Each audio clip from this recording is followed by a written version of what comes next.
The air in Ouagadougou was still that night, unnervingly still. A heavy silence clung to the city, broken only by the distant hum of military trucks rolling through empty streets. Inside the presidential compound, the final lights were being switched off. President Ibrahim Traoré, known for his discipline and late-night briefings, had just wrapped up a high-level security meeting. He was walking alone through the marble corridor that led to his private quarters, flanked by the one man no one ever questioned, his most trusted guard. This man had been at his side since the beginning, battle-hardened, silent, deadly when needed. He had saved Traoré's life more than once, they said. The president only slept peacefully knowing that he was on duty. But what no one knew, what no one could know, was that something had already shifted in the darkness. Somewhere, a line had been crossed. A signal had been sent. And now, one of the most protected men in Africa was about to face death, not from a foreign assassin, but from the very man who swore to protect him with his life. At precisely 11:47 p.m., it happened. 3 gunshots, sharp, fast, deliberate, echoed through the marble halls like thunder. Guards scrambled. Alarms blared. Blood pooled on the polished floor tiles. Traoré was down. His red beret had fallen beside him, his uniform soaked in crimson. The trusted guard stood over him, weapon still warm, eyes empty, as if possessed. Chaos erupted inside the palace. Radios screamed. Soldiers drew weapons. No one could believe what had just happened. Not here. Not him. Not Traoré. And yet, as he lay motionless, something strange happened. He was still breathing. His name wasn't widely known to the public, no flashy press appearances, no social media. He existed in the shadows, exactly where a man like him was most dangerous. To the president, he was more than security. He was a shield. A ghost. A silent wall of steel in a world of shifting enemies. They had shared war zones, meals, and moments of silence during ambushes. Some whispered that Traoré trusted him more than his own ministers. And why wouldn't he? The man had taken bullets for him. Until now. He was called Commandant KS. Initials only. His record was clean. Decorated. Loyal, or so it seemed. In private, Traoré called him frère, brother.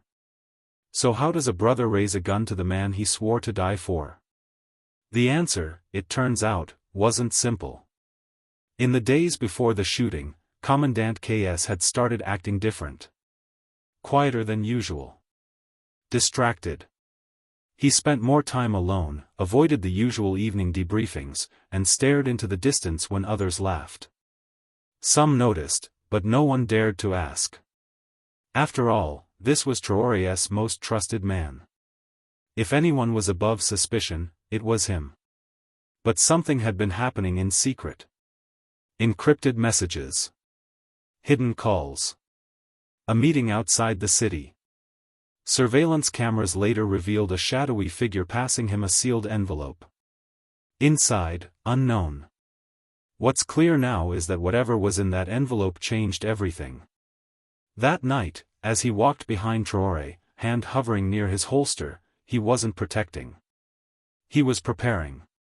And in that moment of betrayal, when the trigger was pulled, it wasn't just bullets that hit Traoré, it was the shattering of trust. The collapse of certainty. The rise of a darker, colder game being played from far beyond Burkina Faso's borders. And the man they thought would never break had just pulled the trigger. Heard around the world, the gunshots echoed like thunder through the presidential compound. 1. 2. 3. Each one ripping through the air, and through the heart of a nation. In the seconds that followed, time seemed to freeze. The marble corridor, once calm and polished, was now painted with splashes of blood. And lying in the center of it all was Captain Ibrahim Traoré. The leader of a revolution. The symbol of a sovereign Africa. Motionless. Bleeding. Barely breathing. Chaos exploded like a storm. Guards came running from every direction. Radios crackled with panic.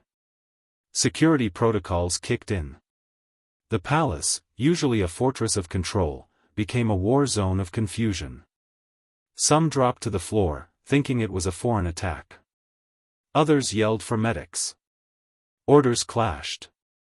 But above the noise, one thing became terrifyingly clear: the shooter was not. He didn't run. He didn't hide. He stood there, the president's own elite protector, with the smoking gun still in his hand. His expression was empty. No rage. No regret. Just a chilling calm, as if he had already accepted what was coming next. The guards hesitated. They didn't want to believe it. For a moment, no one moved. Was this real? Was this a drill? Had Commandant KS been drugged? Controlled? But the blood on Traoré's uniform said otherwise. Then came the takedown. One soldier shouted and lunged. Others followed. KS didn't resist. He dropped the gun. Dropped to his knees. He whispered something, barely audible, before they slammed him to the floor. I had no choice. What did that mean? No choice? Forced? Blackmailed? Programmed? The questions exploded like wildfire, but the priority was clear: save Traoré. In the middle of the chaos, a medic slid to his knees, checked for a pulse, found one. Weak, but there.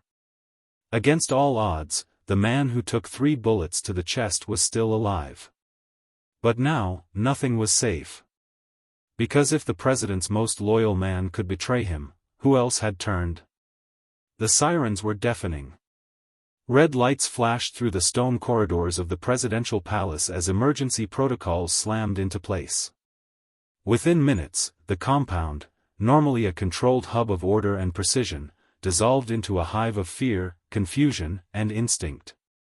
Elite guards sealed off every entrance. Automatic gates dropped with a metallic groan. Helicopters circled overhead. Inside the command center, screens lit up with urgent alerts. Attack inside the palace. Possible internal sabotage. Status of the president, unknown.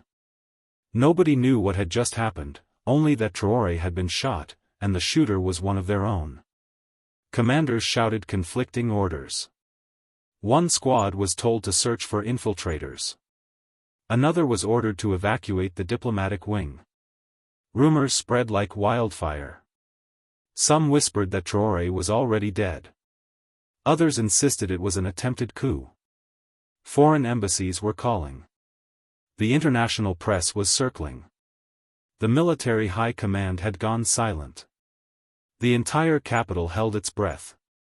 But at the center of the storm, deep inside a high-security medical bay under the palace, a team of military doctors worked desperately. Traoré was wheeled in on a stretcher, barely conscious, chest soaked in blood, his breathing shallow and erratic. They didn't need to ask what happened. His wounds spoke louder than words. 3 bullets. 2 had torn through soft tissue. 1 had cracked a rib and grazed a lung. Every second counted. Above the chaos, one voice rang out, a young medical officer leaning over the table. He's still alive. We can save him. That sentence sparked something. Outside the operating room, his inner circle gathered. Their expressions weren't just grim, they were betrayed, shocked. But beneath the fear was a growing fire. Resolve. Because if Traoré lived, there would be consequences. And if he died, Burkina Faso would burn. Time moved differently in the emergency bay. Every tick of the clock echoed like a drumbeat of fate. As President Ibrahim Traoré lay pale and bleeding on the steel operating table, a quiet war broke out, between death and determination. Monitors beeped erratically. The medical team, handpicked for their precision and loyalty, worked with terrifying focus. There was no room for fear here. Only action. 3 bullets. One had shattered a rib. Another had pierced clean through muscle. But the third had nearly killed him. It had torn into the edge of his lung. Blood was flooding into places it wasn't supposed to be. Oxygen levels were crashing. For most men, this would have been the end. But Traoré wasn't like most men. He clung to life with something deeper than instinct, something almost defiant. His fingers twitched. His jaw clenched. Despite the anesthesia, the tension in his body was unmistakable. As if some part of him knew, the battle wasn't over. Not out there. Not in here. Outside the operating room, the palace remained in lockdown. Security chiefs stood in silent panic. A single sentence repeated in whispers through the halls. Is he still alive? No one had answers. Then, after hours of surgical combat, the lead doctor emerged, his face streaked with sweat, blood on his scrubs, eyes wide. He made it. A breath of relief swept through the compound. Fists unclenched. Some wept quietly. Others simply stared in disbelief. Traoré had done the impossible. He had survived a triple-shot execution attempt from point-blank range. But this wasn't just a story of survival, it was the opening act of something far bigger. Because when Tro opened his eyes again, groggy, weak, stitched, and bruised, he didn't ask what happened. He whispered one word, justice. And with that, the man they tried to silence declared war. The room was quiet when he woke up. No machines beeping. No crowd of doctors. Just a soft light, a heartbeat monitor, and the heavy silence of disbelief. Captain Ibrahim Tro opened his eyes slowly, blinking past the haze of painkillers and blood loss. His chest burned with every breath. His body felt like it had been through a war. And in many ways, it had. The nurse at his side gasped. A second later, a military physician pressed an intercom. He's awake. In seconds, the corridor outside came alive. Advisors. Security chiefs.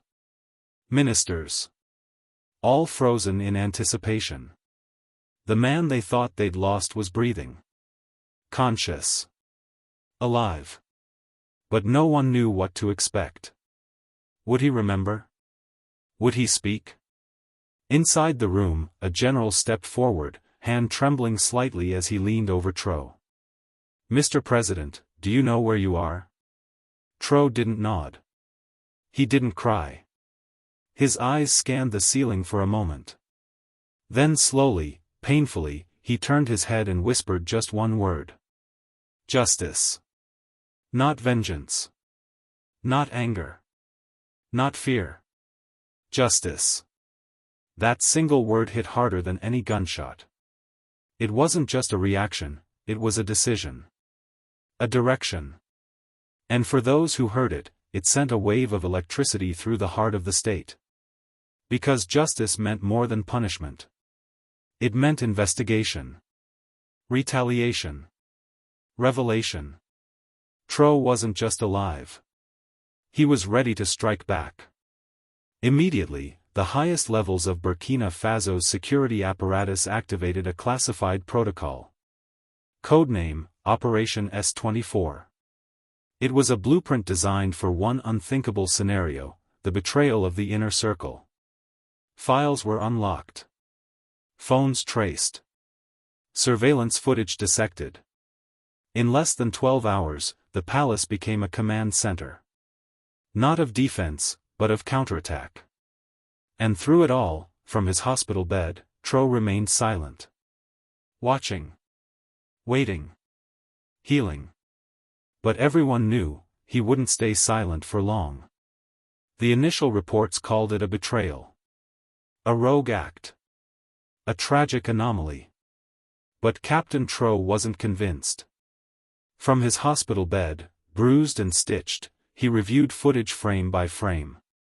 He listened to intercepted audio files. He read classified security briefs with the calm of a soldier preparing for his next battle. And then, he saw it. A detail most missed. In the hours before the attack, Commandant KS had stepped out of the palace, for exactly 12 minutes. No official record. No radio contact. Just a silent gap in his usual pattern. That was the first red flag. The second came when analysts dug into his encrypted messaging app, deleted logs. VPN reroutes.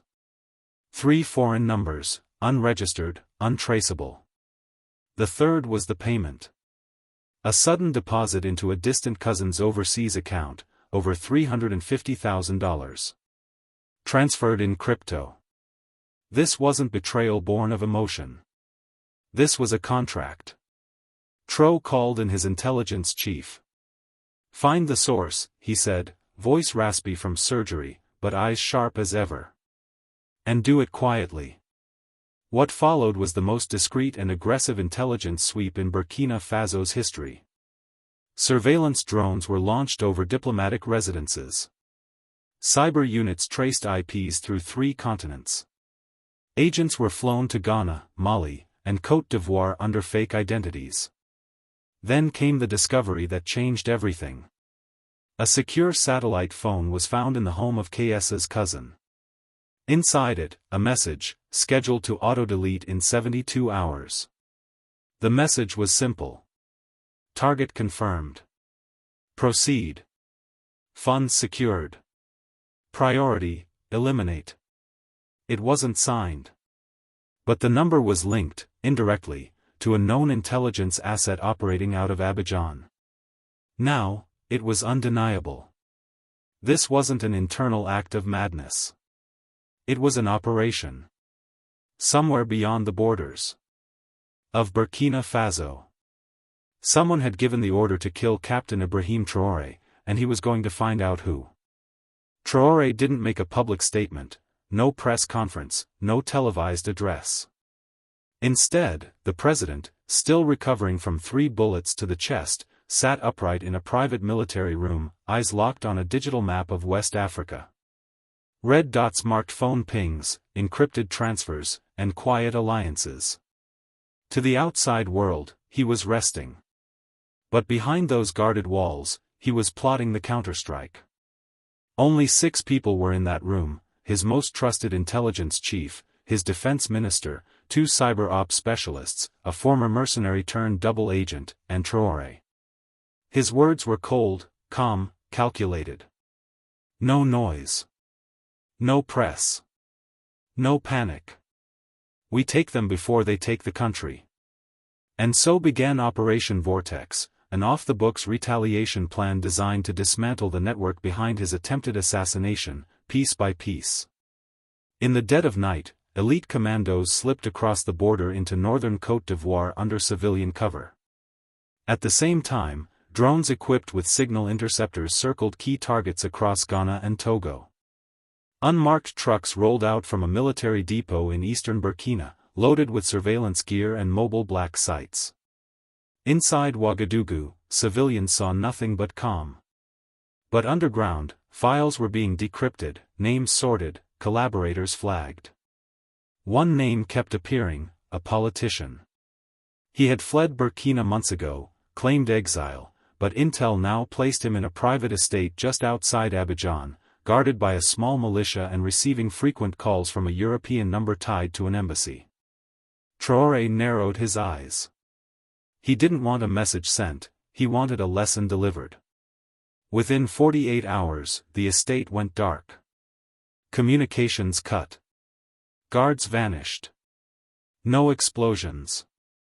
No blood on the street. Just silence. A silence that spoke louder than any official warning. This wasn't justice through courts. This was justice through precision. And the world hadn't even realized the war had started. It was just after 2 a.m. when the operation hit. No sirens. No warning.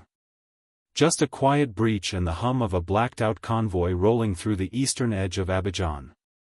Inside the walled compound of a luxury estate, guards were still on night rotation, relaxed, unprepared, confident in the silence of diplomatic protection. But that night, silence was the weapon. A tactical team, elite Burkinabe special forces in unmarked gear, moved in with surgical precision. In under 5 minutes, the perimeter was neutralized. Communications cut. Cameras disabled. No shots fired. Inside, they found him, Isaka Diallo, a former Burkinabe minister turned exile, long suspected of collaborating with foreign powers. But this time, the evidence was overwhelming. In his private study, agents discovered 2 encrypted satellite phones, a forged diplomatic badge from an unnamed European state, and a laptop connected to the same crypto wallet used to pay the assassin. But the real shock came with the second arrest, a man with dual passports, one Ivorian, one French, diplomatic clearance, a senior liaison officer assigned to regional stability programs. He had been meeting Diallo for weeks. They claimed it was for NGO coordination, but messages retrieved from his burner phone told a different story. Phase 1 failed. Target survived. What's the next step? The quote was released to Traoré's inner circle only, but it was enough. Within hours, whispers spread, from Niamey to Bamako, from Lomé to Paris. Leaders made discreet calls. Foreign embassies went silent. The Alliance of Sahel States, AES, was fully activated. This wasn't just a failed assassination, it was a geopolitical provocation. And someone had just gotten caught with their hands inside a sovereign nation's chest. And now everyone was wondering, if Traoré survived a hit that deep, what would he do next? The cameras rolled at exactly 8 o'clock Greenwich Mean Time. For 2 weeks, the world had waited. Rumors had swirled that Traoré was dead, in hiding, paralyzed, or plotting revenge. The silence from Ouagadougou had been deafening. But on this night, everything changed. The screen faded from black. There he was, standing. Alive. Captain Ibrahim Traoré, bandages still visible. Under his military uniform, scars fresh across his face, but his posture unshaken. He looked directly into the lens, no teleprompter, no scripted pause, just a man who had survived 3 bullets and come back with fire in his eyes. His first words silenced a continent. They tried to end me. They failed. The room behind him was filled with flags, Burkina Faso's, the AES banner, and a new symbol, a rising falcon clutched in steel claws, the insignia of Operation Vortex.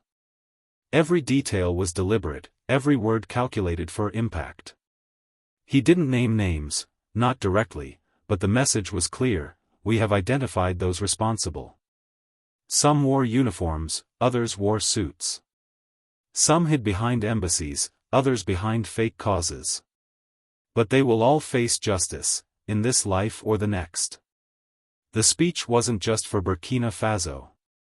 It was for every leader watching from a distance, wondering if Traoré would back down. He didn't.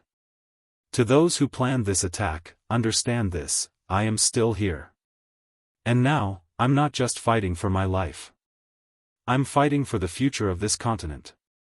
You came for a man. You woke a movement. The crowd outside the palace erupted into chants: Traoré. Traoré. Traoré. In that moment, history split. He wasn't just a survivor. He was a symbol of defiance, of sovereignty, of the unbreakable will of a people rising from the ashes. And somewhere in the silence of a foreign office, someone realized, they hadn't stopped Traoré. They had made him unstoppable.